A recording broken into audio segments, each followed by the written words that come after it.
This is The Scoop for Tuesday. I'm Sean Canan with the WMNF News headlines. The Florida House introduced a major elections bill yesterday. Politico reports the bill would reintroduce a runoff election in primaries and move Florida's 2026 primary to June. It would also reduce the number of ballot drop boxes. The proposed legislation will have its first reading tomorrow. A bill that would require Florida students to learn about the history of communism as early as kindergarten is moving quickly through both chambers of the Florida legislature. WMFE's Danielle Pryor reports it will be heard in its second committee in the Florida Senate today. HB 1349 would require K-12 students to learn about the history of communism and set up a communism education task force, which would oversee this instruction. Democratic Representative Anna Escamani says she's frustrated the state is focusing so obsessively on what's taught in history class while overlooking things like literacy. I mean, this curriculum is asking us to teach the history of communism to kindergarten students who are learning how to read, students who are learning basic shapes and colors. Supporters of the bill say this is crucial world history that students need to learn. Under state law, Florida students are already required to learn about the, quote, victims of communism on an annual Victims of Communism Day. A companion bill in the Florida House is in its last committee.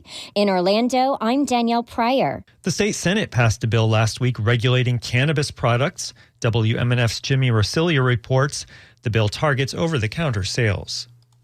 All right, lock the board and record the vote. 39 yeas, 0 nays, Mr. President. So the bill passes.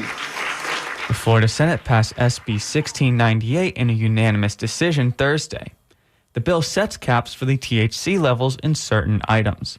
Legislators emphasized the difference between medical and recreational hemp products. Senate Democrat Rosalind Osgood voiced her concern with competition in the cannabis industry. It's one thing if the plant is growing in its original form, but as any good business owner would do, they would want to make their product better, in this case, stronger. And there's a process that they do to do that includes synthetics. And synthetics are bad for our bodies no matter what. People in the hemp industry, like co-owner of Treadwell Farms, Jamie Treadwell, feel the Senate is pulling the rug out from underneath them. For WMNF News, I'm Jimmy Rosilio. Another pedestrian has been killed on the deadly streets of Tampa Bay. The St. Petersburg Police Department says an adult woman was struck and killed by a car this morning at 22nd Avenue South and Grove Street South. The driver remained on the scene and is cooperating. All of 22nd Avenue South is shut down between 7th and Dr. Martin Luther King Jr. South. Police are asking the drivers to seek an alternate route. Today, it will be sunny and warm with highs in the high 60s. Tonight, clear and cool, overnight lows in the mid-40s.